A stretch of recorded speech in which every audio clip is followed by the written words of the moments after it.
क्या आप एक नए आईपीओ में इन्वेस्ट करने का सोच रहे हैं? बालाजी फॉस्फेट्स लिमिटेड अपना आईपीओ लेकर आया है और सवाल ये है, ये आईपीओ आपके पोर्टफोलियो के लिए एक गोल्ड माइन साबित हो सकता है या सिर्फ एक बबल?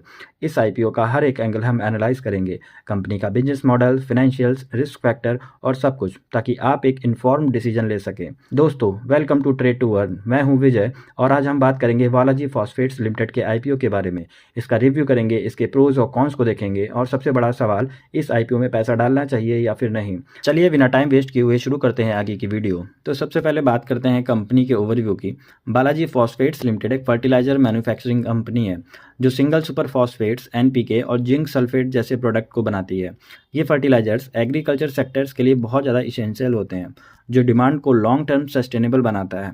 ये कंपनी बेसिकली राजस्थान बेस्ड है और इसका काफ़ी स्ट्रॉन्ग नेटवर्क है फर्टिलाइजर के डिस्ट्रीब्यूशन में। एग्रीकल्चर सेक्टर्स की डिपेंडेंसी इनके प्रोडक्ट्स को काफ़ी हाई बनाती है, जो एक एडवांटेज हो सकता है हमारे लिए। ये एक एसएमई आईपीओ है, इसका मतलब ये हुआ कि ये हाई रिस्क और हाई रिटर्न्स दोनों ही दे सकते हैं। अब आईपीओ की इंपॉर्टेंट डिटेल्स के बारे में बात करते हैं। इस आईपीओ की ओपनिंग और क्लोजिंग डेट 28 फरवरी और 4 मार्च है। इस आईपीओ का प्राइस बैंड 66 रुपये से लेकर 70 रुपये पर शेयर है। लॉट साइज की अगर बात करते हैं तो एक लॉट में 2000 शेयर्स रहने वाले हैं। टोटल इशू साइज 50.11 करोड़ रहेगा। अब सवाल ये उठता है, क्या ये वैल्यूएशन जस्टिफाइड है या नहीं।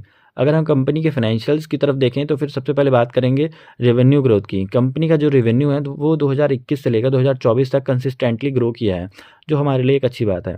प्रॉफिटेबिलिटी की अगर बात करते हैं तो फिर प्रॉफिट मार्जिन काफ़ी स्टेबल है, जो किसी भी एसएमई आईपीओ के लिए एक रेयर केस होता है। डेप्ट लेवल की अगर बात करते हैं तो कंपनी का डेप्ट मैनेजेबल है, जो एक प्लस पॉइंट है। लेकिन एक इंपॉर्टेंट बात ये भी आती है कि कोई भी ऐसी फर्टिलाइजर इंडस्ट्री होती है वो गवर्नमेंट की पॉलिसीज़ और सब्सिडीज़ पे काफ़ी डिपेंडेंट होती है, तो ये थोड़ा सा एक रिस्क फैक्टर हो सकता है। तो अब बात कर लेते हैं बालाजी फॉस्फेट्स आईपीओ के प्रोज और कॉन्स के बारे में। अगर हम प्रोज के बारे में बात करें तो फिर सबसे पहले बात आती है एग्रीकल्चर बेस्ड डिमांड की। इंडिया में एग्रीकल्चर इकोनॉमी काफ़ी स्ट्रांग है, तो फर्टिलाइजर की डिमांड भी लॉन्ग टर्म में बनी रहेगी। अगर हम प्रॉफिट ग्रोथ को देख रहे हैं तो फिर कंपनी के प्रॉफिट स्टडी हैं, जो एक पॉजिटिव इंडिकेटर हमें यहाँ पर दिखाई देता है। अगर एसएमई आईपीओ के पोटेंशियल की बात करें तो फिर एसएमई आईपीओ में कभी कभी 100% से भी ज़्यादा लिस्टिंग गेन्स हमें देखने को मिल जाते हैं। आईपीओ के प्रोज के साथ साथ में बात करेंगे आईपीओ के कॉन्स की। तो सबसे पहले बात करते हैं रेगुलेटरी एंड गवर्नमेंट डिपेंडेंसी की।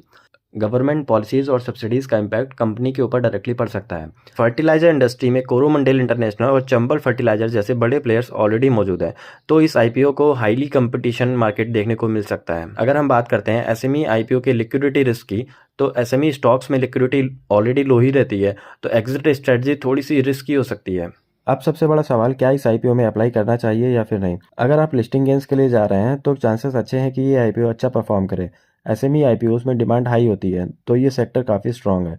लेकिन अगर आप लॉन्ग टर्म इन्वेस्टर हैं तो कंपनी के कम्पिटिटिव पोजीशन और फर्टिलाइजर इंडस्ट्री के रिस्क को समझना बहुत जरूरी है। मेरी रिकमेंडेशन है, अगर आप हाई रिस्क हाई रिवार्ड के इन्वेस्टर हैं तो स्मॉल एलोकेशन इस आईपीओ में सही हो सकता है। तो दोस्तों, ये था बालाजी फॉस्फेट्स आईपीओ का फुल रिव्यू। आपका क्या सोचना है, अप्लाई करेंगे या फिर नहीं, कमेंट सेक्शन में ज़रूर बताएं। अगर आपको ये वीडियो थोड़ा सा भी पसंद आया हो तो प्लीज़ इस वीडियो को लाइक एंड शेयर जरूर करें, और ऐसे ही आईपीओ रिव्यूज़ के लिए चैनल को सब्सक्राइब करना ना भूलें। मिलते हैं नेक्स्ट वीडियो में, तब तक के लिए हैप्पी इन्वेस्टिंग।